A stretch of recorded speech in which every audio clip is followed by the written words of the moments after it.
Torej, spoštovani gospod ravnatelj, najprej seveda hvala za čestitke ob našem jubileju.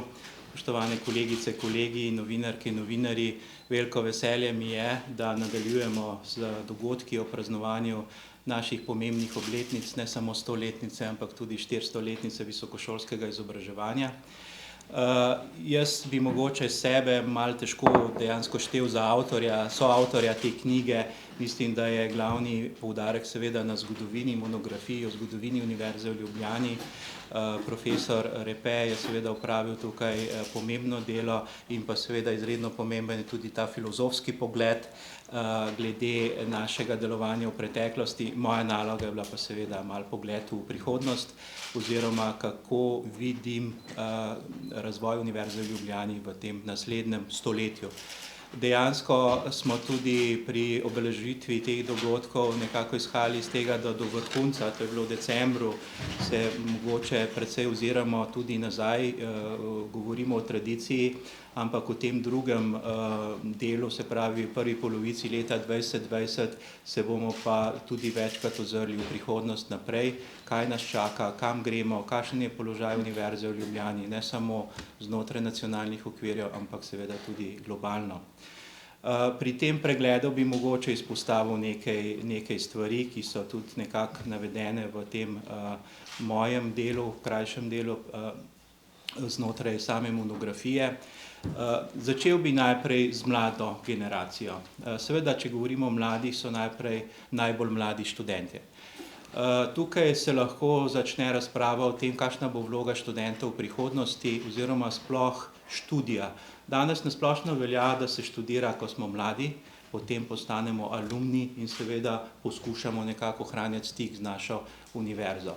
Napovedi so seveda take, kljub temu, da to vseživljenjsko učenje, nekako ustaljen termin, se mi zdi, da to še ne živi v pravi meri in napovedi so, da v naslednjih desetletjih bomo dejansko študenti celo življenje in bomo prisotni na univerzi praktično celotno svojo kariero. Nekateri se mogoče sploh ne zavedamo, da počnemo to že danes. Recimo tudi, če vsak pogleda pri sebi, kako se kaj se je naučil v času študija in kaj je danes, pa lahko govorimo o različnih poklicih, vidimo, da se to znanje dopolnjuje in brez permanentnega izobraževanja seveda težko govorimo o tako imenovanem vseživljenjskem učenju. Prav to je prva percepcija. Potem bi želel omeniti predvsem mlajšo generacijo raziskovalcev in pa profesorjev na Univerzi v Ljubljani. Dostikrat so me spraševali, kje vidim priložnosti za univerzo. Seveda, če pišemo možnost, da bi dobili bistveno več denarja, najlažje je načrtovati prihodnost, če ima človek na voljo določena sredstva. Gospod ravnatelj tu zelo dobro ve, kako bi lepo bilo. S kakšnim veseljem se bi lahko lotili izgradnje novega NUK-a, če bi bile tele finančne zadeve urejene na dolgi rok, ne samo za pripravo dokumentacije. Torej, jaz sem izpostavil, da je ta neizkoriščena priložnost univerze ravno v tej mlajši generaciji in mislim, da je naloga nas starejših, če sem jaz tudi že med njimi, da jim damo pravi čas priložnost. Obdobje 5 do 10 let po doktoratu je zame najbolj produktivno, najbolj ustvarjalno obdobje. Če v tem obdobju ne uspemo dati mladim zadosti priložnosti, bomo dvojno škodo naredili. Prvi zaradi tega, ker jih bomo nekako demotivirali in tudi kasneje, če pride to obdobje, ko bojo imeli priložnost, da bojo ustvarjalno delovali, bojo mogoče že preveč apatični. Se pravi, pravočasno vključevanje s predajanjem teh nekih odgovornosti v času kariere je, mislim, da izredno pomembno, ključno. Ne želim zdaj poudarjati, da so pomembnejši mlajši pa starejši, vedno kot v vsaki stvari je pomembno ravnovesje. Če nimamo mladostne zagnanosti in pa izkušenj starejših, tudi ne bomo šli v pravi smeri. In tukaj mislim, da Univerza v Ljubljani ima še precej neizkoriščenega potenciala, predvsem je ta odgovornost na starejših, da pazijo, kako se razvijajo te kariere pri tele generaciji, mlajši srednji generaciji, da bomo dejansko dobili pravi izkupiček te njihove energije, ki jo izžarevajo na začetku svojih karier. Se pravi, to je zame primarna neizkoriščena priložnost Univerze v Ljubljani, ki jo moramo seveda v prihodnosti bolj izpostaviti. Potem lahko govorim o 3 temeljnih stebrih delovanja univerze, izobraževanje, gotovo številka 1, znanstveno-raziskovalno delo in pa prenos znanja. Zanimivo je, da še danes znotraj univerze nekateri ne razumejo vseh 3 stebrov delovanja, oziroma bi želeli imeti samo enega ali pa 2, ne pa vseh 3. Vsak steber ima svoj pomen in svojo zelo jasno funkcijo. In odpirati razprave o tem, kaj se sme, kaj se ne sme, ali lahko profesorji delujejo neposredno za okolje, ali imamo samo posredno vlogo preko izobraževanja na dolgi rok. Jaz mislim, da te razprave so zame osebno brezpredmetne. Točno vemo, kaj smo zapisali v končni fazi tudi v statut univerze. In zdaj polemizirati o tem, kaj se sme, kaj se ne sme, kakšna razlika med temeljnim raziskovanjem, aplikativnim raziskovanjem, jaz mislim, da je to popolnoma jasno. Tako da seveda potem pridemo še na ta prvi del, če lahko tako rečem, pedagoški del. Jaz bi celo rekel, da imamo tukaj še več težav, kot pa pri razlikovanju temeljnega in pa aplikativnega raziskovanja. In pa seveda pomenu različnih strok znotraj univerze. Naša univerza je celovita univerza. Pokrivamo praktično vsa področja znanosti in umetnosti. In mislim, da je dolžnost kateregakoli področja, da zna razumeti pomen drugih področij. Nismo sami sebi namen, ni posamezna znanost ali pa veda samozadostna. Vedno večkrat se bomo mogli povezovati in seveda izključevanje ali pa ustvarjanje umetnih razlik. Najbolj klasična je seveda humanistika, družboslovje na eni strani, naravoslovje in pa tehnologija na drugi strani. Ne, ravno obratno. Če ne bomo delovali skupaj, v bodočem razvoju ne bomo prišli tja, kamor si želimo vsi. Seveda govorimo o tehnološkem razvoju z izredno močnim poudarkom na humanistiki in pa na družboslovju. Do sedaj smo to pretežno delali več ali manj ločeno in pa v prihodnje najbrž ne bo šlo več na ta način. Prej sem omenil izobraževanje. Izobraževanje ali pa delo, pedagoško delo, se mi zdi najbolj zapostavljeno na univerzi. Vsi znamo šteti članke, znamo šteti citate. Kaj je dober profesor? A znamo definirati številkami, mi smo tako podvrženi številkam. Kaj je dober profesor? Kako lahko številsko vrednotimo dobrega profesorja? Zelo težko.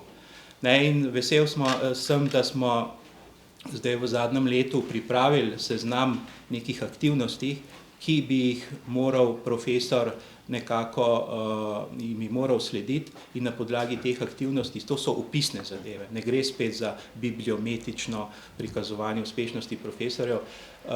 Dogovorili smo se, kaj so te vsebine in pa seveda na podlagi tega pričakujem prihodnosti, da bomo dali bistveno bolj vrednotiti pedagoško delo oziroma da bomo enakovredno vrednotili odličnega pedagoga z odličnim znanstvenikom.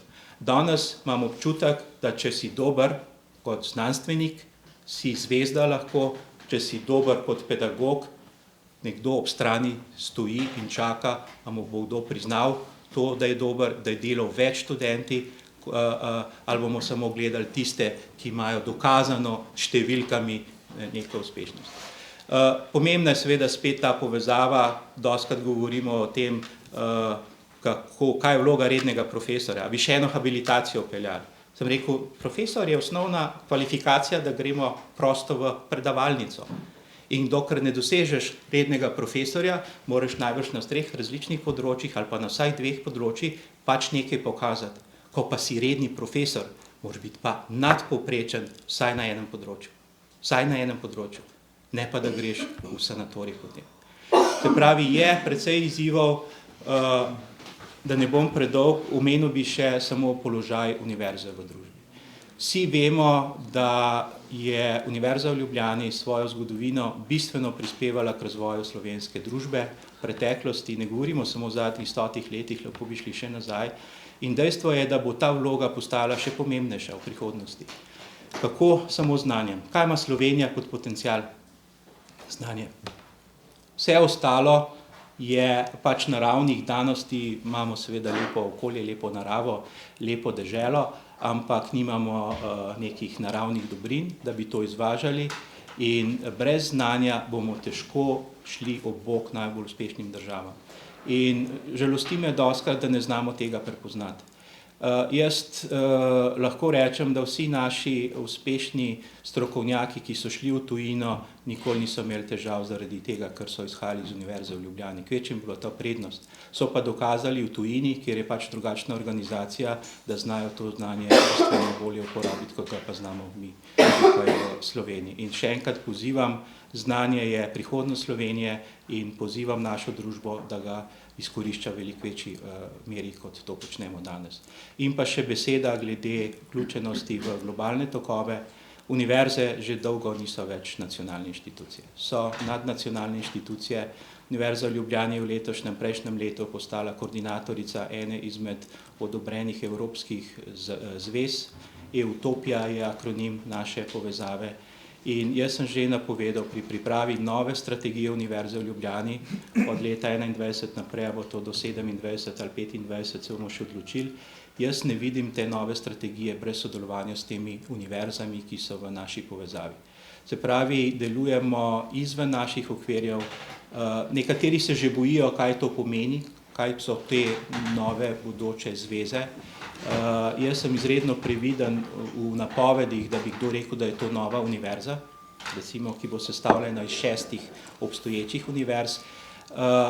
Včeraj sem slišal eno primerjavo v Bruslju, da so tudi napovedi, kam nas bo bolonjska reforma pripeljala, bile drugačne od tega, kjer smo danes.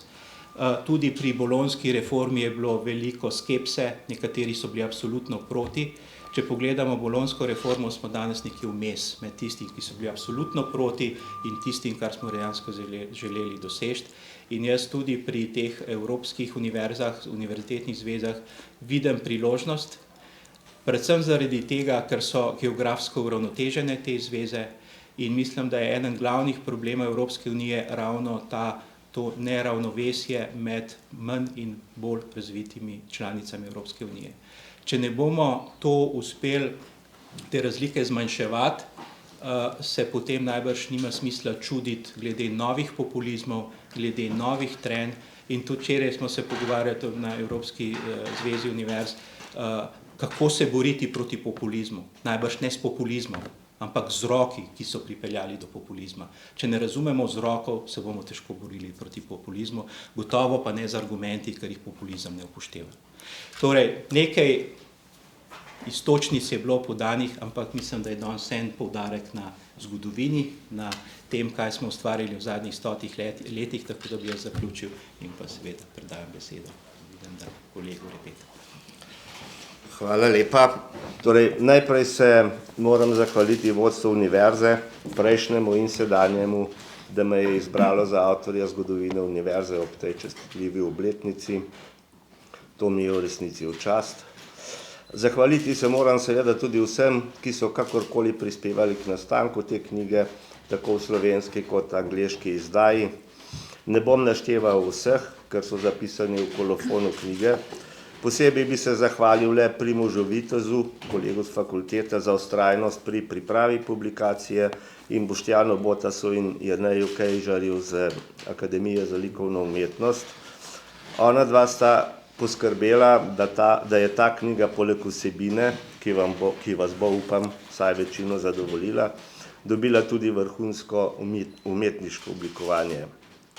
Vizualna podoba knjige sledi tistemu, kar sem želel povedati, ne samo, da vsebino podpira, pač pa jo tudi umetniško nadgrajuje. To je v današnjem svetu, v katerem praktično knjiga nima več cene, njena likovna podoba pa je zgolj strošek, res redkost, in tudi zato sem vesel, da jo predstavljamo v teh prostorih.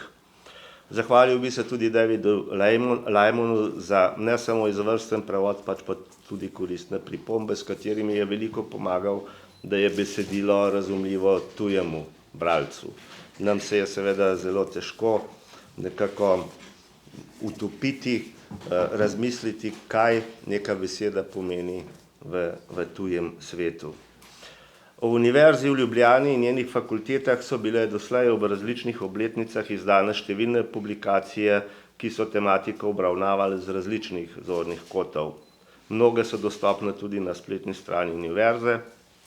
Enako velja za razstave in njihove kataloge in podobne publikacije, ki jih je večinoma pripravljal arhiv univerze. No, tisto, kar je zanimivo, in tu sem pravzaprav našel svoj izziv, je, da nikoli ni bila napisana celovita in pregledna zgodovina univerze enega avtorja. In tudi tiste, ki jih je v obliki zbornikov pisalo več avtorjev, so segale le do obdobja trenutne obletnice. Vsebinski izziv pri pisanju pa je bilo iskanje odgovora med dvema vprašanjema. Ali je bil nastanek Slovenske univerze le produkt obrambnih nacionalnih teženj, ali je morda imela univerza tudi višje ambicije in od kdaj. Torej, Milan Vidmar, elektrotehnik in šahist, eden najvidnejših intelektualcev svojega časa, je bil prepričan, da ni naroda na svetu, ki bi mogel živeti brez univerze, kot tudi ni resnično človeka, ki bi živel brez duha. Bil je zagovornik nacionalnega pomena univerze, a hkrati zagovornik univerzalnosti znanosti in v časih, ko je politika ostro posegala v univerzo, kdaj pa sicer ni, branitelj ideje o njeni svobodi duha. Od tod sem tudi vzel ta naslov. Univerzo je imel za oster in potreben inštrument družbe, za institucijo, katere edini namen ni dajati državi in narodu neko število uradnikov, zdravnikov, odvetnikov, sodnikov in tako dalje, marveč je najvišji hram duha, tvoriteljica trajnih svobodnih vrednot, javna svobodna last svobodnega naroda. Torej, v tem trikotniku med ohranjanjem slovenstva, univerzalnostjo znanosti in pravico do svobodnega ustvarjanja se tudi giblje zgodovina Slovenske univerze, ki je tu pred vami. Vsekakor je bila univerza v ustanovnem obdobju izraz obrambnih teženj. Temu cilju je bil namenjen tudi velik del predzgodovine, vse od revolucionarnega leta 1848 naprej. V kontekstu nacionalnega je bilo mišljeno tudi izobraževanje za poklice, ki so potrebovali visokošolsko izobrazbo, profesorje, pravnike, tehnične kadre in druge. Nekaj, kar pravzaprav kulturno naredi narod in kar so Slovencem v Avstro-Ogrski ves čas učitali, da nimajo kadrov, strokovnega jezika, strokovne literature, da so narod kmetov. Od tod cinične opaske na prelomu 20. stoletja v Dunajskem parlamentu, čez 100 let pa pridete spet z zahtevami o univerzi. V času med obema vojnama se je ukrepila znanstvenost, obrat k univerzalni znanosti, ampak tudi nacionalno univerzo je bilo treba ves čas braniti. V času druge svetovne vojne je v ospredje znova vstopil koncept obrambe naroda. Tokrat je bil v resnici eksistenčno ogrožen, univerza pa eden od centrov odpora. Ampak tudi tu ni šlo brez poudarka znanosti. Tehniki so osvobodilni fronti in na to gradnji države dali vse svoje znanje in iznajdljivost. To se kaže praktično na vseh področjih, od radija kričač do ciklostilnih tehnik, vrhunskega ponarejanja dokumentov, izgradnje baze 20 sredi kočevskih gozdov, ki je mimogrede imela elektriko, danes je pa nima. Jedro nastajajoče slovenske državnosti, na kar je treba spomniti v teh časih, ko se začenjajo proslave 30 let samostojne države, pa je gotovo bil znanstveni inštitut Osvobodilne fronte, ki ga je vodil kasnejši rektor univerze, dr. Franc Viter. Gotovo edinstvena institucija v vsej Evropi, sredi bojev snovati načrte o povojni ureditvi, pripravljati gradiva za dokazovanje o upravičenosti slovenskih zahtev po spremembi nacionalnih meja, katerih robove od Rezije do Monoštra je tedaj osvajala slovenska partizanska vojska, je za današnje generacije, ko nismo zmožni dobiti niti ene mednarodne tožbe ali zgraditi narodne in univerzitetne knjižnice, najbrž res nepredstavljivo.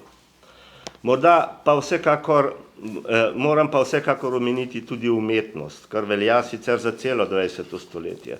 Zato sem še posebej vesel, da je knjiga opremljena z ilustracijami edinstvene zbirke slovenskih umetnikov, Akademije za likovno umetnost oziroma univerze. Univerza ni le naravoslovna znanost, ni le humanistika ali medicina, je tudi umetnost, kar izhaja že iz prvotnega srednjeveškega koncepta univerze, katerega del so bile tako imenovane septem artes liberales.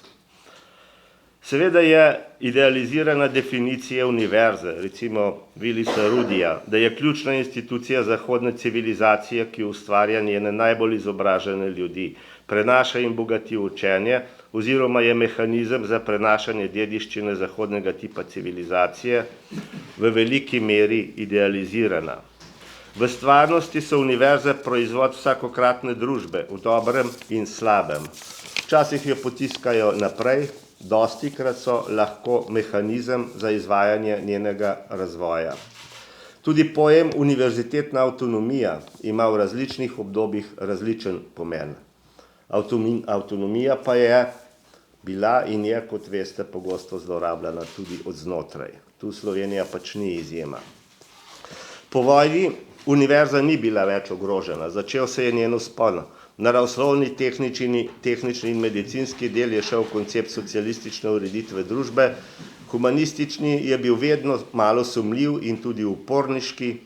O tem bo kakšno besedo gotovo spregovoril kolega Dolar, ki piše v svojem filozofskem eseju, ne nazadnje pa tudi iz lastnih izkušenj. Obdobje po osamosvojitvi je obdobje podobnega samospraševanja kot ob nastanku. Je tudi obdobje, ko je pomoč in vloga univerze, znanosti v celoti in še posebej humanistike za slovensko državo še posebej pomembna. Živimo v dobi, kjer znanost prehiteva samo sebe, moralni in etični premisleki pa capljajo daleč zadaj. Smo v nekem obdobju absurda, v katerem smo po eni strani izpostavljeni totalnemu nadzoru globaliziranih anonimnih centrov moči, preko računalnikov, pametnih telefonov in televizorjev do kreditnih kartic in trgovskih kartic. Po drugi strani pa je državljansko zavest zamenjalo potrošništvo. Smo tudi v obdobju splošno razširjenega antiintelektualizma v slovenski in svetovni družbi. Ta ni od danes. Čeprav se tega ne zavedamo, se je gradil dolgo in sistematično in se kaže na številne načine. In kot je bilo rečeno, treba je iskati vzroke in ne posledice. Ne nazadnje, seveda je nekaj malega tega doživljala tudi univerza ob svoji stoletnici, čeprav moram na splošno izraziti visoko spoštovanje do objektivne pozornosti medijev. Ne morem pa ob tej obletnici še mimo druge obletnice, torej obletnice 30-letnice slovenske države. Obe se namreč nekako povezujeta ali dopolnjujeta. Z obema, torej tudi s to drugo, se bomo zgodovinarji na univerzi na našem oddelku za zgodovino zelo resno znanstveno ukvarjali. Kakšna so naša razmišljanja, v katero smer gredo, lahko vidite že na Facebooku Slovenije 30 let. Moram torej opozoriti v tem kontekstu na zapravljeno, razprodano in uničeno intelektualno dediščino, ki jo je v času svojega obstoja ustvarjala ali soustvarjala ta univerza. Od številnih izumov, tehnoloških inovacij in svetovno priznanih proizvodov do arhitekture in dizajna, ki so ga ustvarili diplomanti in doktoranti te univerze in se je udejanjilo v slovenskih podjetjih. Ta so poleg jezika predstavljale identiteto slovenskega naroda in slovenske družbe. Praktično celotna ustvarjalna moč, ki se je gradila skozi 20. stoletje in je bila okostnica slovenske družbe, ko ta še ni bila država. Vse to je, kako paradoksalno, bolj ali manj izginilo prav z nastankom samostojne države. No, za univerzo ostajajo kljub drugačnemu kontekstu razmer, kot so bile ob njenem nastanku, tudi v današnjih časih enake dileme. Razpon med ohranjanjem nacionalne samobitnosti in univerzalnostjo, ki je zaradi globalizacije morda še večji, kot je bil tedaj. S tem povezan konflikt, torej med tistim, kar so včasih rekli narodnjaško, in univerzalno znanostjo. Te ločnice, kot smo slišali, v resnici ni, ampak se ustvarja. Smisel obstoja in dejavnosti univerze. Nekoč vprašanje, ali naj zgolj šola uradnike in učitelje, od tod tudi izrazi vse učilišče, pa dijaki, ne študent, pouk in ne predavanja. Danes naj bi bila univerza predvsem prilagojena gospodarstvu in nekakšen njegov servis. Torej, vprašanje aplikativne in prave znanosti. Večno vprašanje avtonomije univerze, odnosa med politiko, univerzo in politiko. Tu je seveda danes v prvi vrsti vprašanje denarja, ne nazadnje tudi zakonodaje. Spet bomo čakali, ne vemo dokdaj, na nov zakon, ki bi nam omogočil posodobitve raziskovanja in poučevanja. In ne nazadnje seveda vprašanje, koliko univerz, kje bodo te univerze. Tedaj je šlo za vprašanje, ali naj bi bila za celo novo ustanovljeno jugoslovansko državo dovolj ena že obstoječa univerza. Po osamosvojitvi je politika ugotovila, da bi pravzaprav vsaka slovenska vas potrebovala, če že ne svojo univerzo, pa vsaj fakulteto, seveda zasebno, a s koncesijami in državnim denarjem. No, danes slišimo, da je tu popoln obrat, da se bomo povezovali navzven, da bo nastal nek konzorcij univerz, kar je seveda eksistenčno za tako majhno državo, kot je Slovenija. Pred predstavitvijo knjige me je novinarka vprašala, kje bi bila danes slovenska družba, država, če leta 1919 ne bi dobili prve slovenske univerze. Zamislimo si torej ob tej svečani promociji knjige za trenutek, kakšna bi bila ta družba brez osrednje univerze ali pač danes univerz, da ne bomo krivični. Seveda bi še obstajala. Ljudje so se tukaj naseljevali in živeli od praskupnosti naprej in mirno shajali brez univerze. A najmanj, kar lahko rečemo, je, da ta družba brez univerze v Ljubljani ne bi bila slovenska družba. Hvala.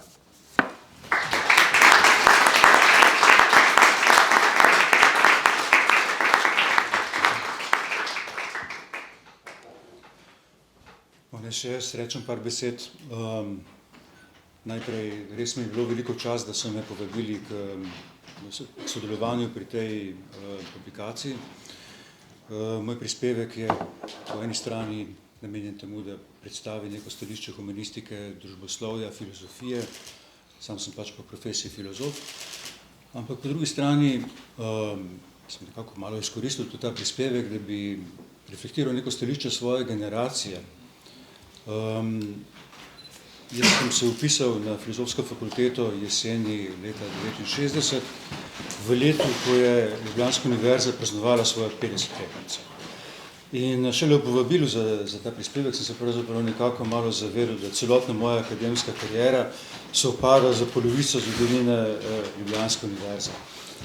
In glede na to, da smo v teh prostorih, v prostorih NUK-a, bom k temu dodal, da moj oče, ki je bil dolgo leta ravnatelj te institucije, njegov dobri duh, se mi zdi, še vedno malo naseljuje te prostore, da se je on upisal na Ljubljansko filozofsko fakulteto ob 10-letnici.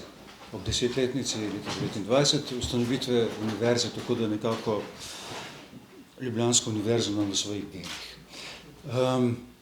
Dobro, če govorimo o izkušnji neke generacije, generacija, ki se je upisovala v tistem času, 50 leti, leta 1969, to je bilo eno leto po maju 1968 v Franciji in to je bila dejansko generacija študentskih revoltov.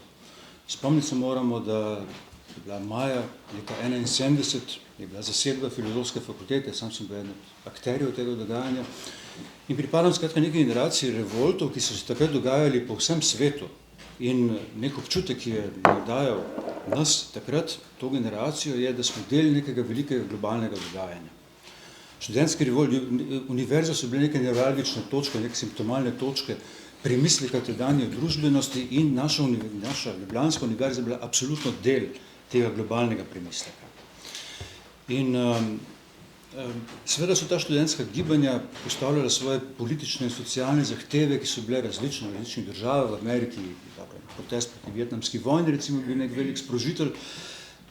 Hkrati so pa postavljajo pod vprašaj tudi univerze kot mesto produkcije vednosti in tedanjo stanje ali krizo vednosti, krizo napredka, krizo razmišljanja o tem, kaj s to družbo naprej. To je konec koncev tisti trenutek po drugi svetovni vojni, ko se je ta povojni optimizem ustavil. Čas za nek premislek. In kar zadeva torej, zahteve tedaj študentskega gibanja glede univerze, ki bom zelo nakratko 3 točke. Ena točka je bila zoper, recimo, akademsko izolacijo univerzitetne vednosti. Vednosti, ki je zgolj sama sebi namen. Fraza je bila takrat slonokoščeni stolp, univerza, ki je kot slonokoščeni stolp, ki se ne vključuje v živa gibanja dogajanja, spreminjanja družbe. Druga točka je bila kritika recimo tega, kar bi lahko imenovali fevdalni moment univerze, se pravi univerze v svoji okostinelosti ali hierarhizaciji, ki smo takrat videli, podaljšani z birokratizacijo, ki smo takrat videli kot neko veliko coklo. In tretji moment so bile zahteve po demokratizaciji univerze. Univerza je bila takrat vendarle neko proizvodni kraj elite. V času, ko sem se jaz vpisal pred 50 leti, je recimo 10% ali največ 15 neke generacije prišlo do univerzitetnega izobraževanja. Danes je ta odstotek tam 60 do 70%. Spravi, zgodilo se nek zelo velik, ogromen premik. Zdaj, če pogledamo, kaj se je zgodilo za temi zahtevami, kritičnim potencialom študentskega gibanja, upirjenega zoper univerzo, zoper takšno in takratno strukturo univerze, potem lahko vidimo, da so te zahteve pravzaprav uspele. Ampak uspele so na nek način, ki je takrat v svoji naivnosti nikakor ne bi mogli predvideti. To, da se je akademska vednost, univerzitetno znanje implementira v družbo, da dobi svojo družbeno funkcionalnost, se je zelo hitro prevedlo v to, da mora na določen način ustrezati potrebam in zahtevam trga. Se mora povezati z gospodarstvom, da mora vsaka vednost pokazati svojo funkcionalnost in učinkovitost, svojo tržno vrednost. To, da se vednost postane nekaj, kar se zlahka transmitira in kar je merljivo. Merljivo za testi, merljivo za evaluacije in tako naprej. Druga zahteva glede recimo, odprave hierarhije ali nekih avtoritarnega značaja znotraj univerze se je na določen način izpolnila tako, da je sama vednost začenjala izgubljati avtoriteto in tista doba, v kateri zdaj živimo, je doba ne vednosti, ampak informacij. Informacijskih tehnologij. Lahko bi rekli, več kot informacij, manje vednosti. Še nikoli v zgodovini ni bilo toliko informacij dostopno toliko ljudem. Ampak informacije niso vednost. Pravi, tukaj je potreben ravno nek kritičen naboj, kritična refleksija, ki neke informacije lahko šele poveže v strukturo vednosti, v neko strukturo, kjer informacije šele dobijo svojo vrednost, svoj namen. In glede tretje točke, spravi demokratizacije, omenil sem že, da je prišlo v teh času, odkar sem se sam upisal pred 50 leti do danes, do neke neverjetne demokratizacije univerze, ne samo naše, govorimo o problemih, ki zadevajo, moja izkušnja je seveda z Ljubljansko univerzo, ampak govorimo o problemih, ki zadevajo univerze po svetu, globalna gibanja. Prišlo je skratka do masifikacije univerze. Še nikoli v zgodovini ni toliko ljudem bila dostopna univerzitetna izobrazba kot danes. Kar je seveda nekaj, kar moramo na vsak način pozdraviti, kar je strašno razveseljivo. Ampak po drugi strani se moramo zavedati, da je ta masifikacija nastala hitro in brez tega, da bi jo spremljali recimo ustrezni ukrepi širjenja infrastrukture, financiranja, kadrov. In rezultat tega je, da s to masifikacijo so dejansko v času, pač odkar sem se upisal, pa v času mojega profesorovanja, so dejansko upadli standardi vednosti. Tega, ker sem lahko pričakoval študentov pri 30-40 leti, danes ne morem več. Kar je rezultat, ker je nek stranski rezultat te masifikacije in tega, da v nekem trenutku, ko sem začel svojo kariero, sem imel v razredu 10, 12, 15 ljudi, v nekem trenutku sem predaval pred predavalnico 120 ljudi z mikrofonom, kar drugače ne bi slišali, smo postali fabrika. In o tem govorim zato, ker je seveda je ta demokratizacija vednosti zelo razveseljiva, hkrati pa je povzročila številne nove zagate. Kjer pridemo do tega, če nas govorila oba moja predhodnika, mogoče pa bi se s financiranjem ali nekim povečanim deležem pomembnosti, investiranja v razvoj univerze in znanosti, vendar je dosegel nek bistven korak naprej v tem pogledu. In zdaj kaj, če sklenem to na hitro, bi rekel, da je generacija, iz katere sem izhajal, ki je bila generacija teh študentskih revoltov, malo je paradoksno, da revolti proti univerzi spadajo v zgodovino te univerze kot zelo pomemben pravzaprav dejavnik. Da je ta generacija študentskih revoltov takrat nastopila kritično tako do institucije univerze, kot postavila pod vprašaj tudi v času socializma nekatere predpostavke takratnega delovanja, neke globalne predpostavke takratnega delovanja takšne države.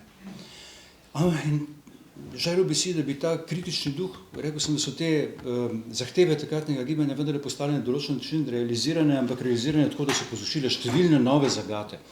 In želel bi si, da je tisti kritični duh, ki je takrat veljal v tistem režimu pred 50 leti, da bi mu bilo mogoče biti zvest danes, da mu moramo ostati zvesti danes in da moramo razmerju do nekih zelo drugačnih razmer, ki vladajo danes, ohraniti isti kritični napor.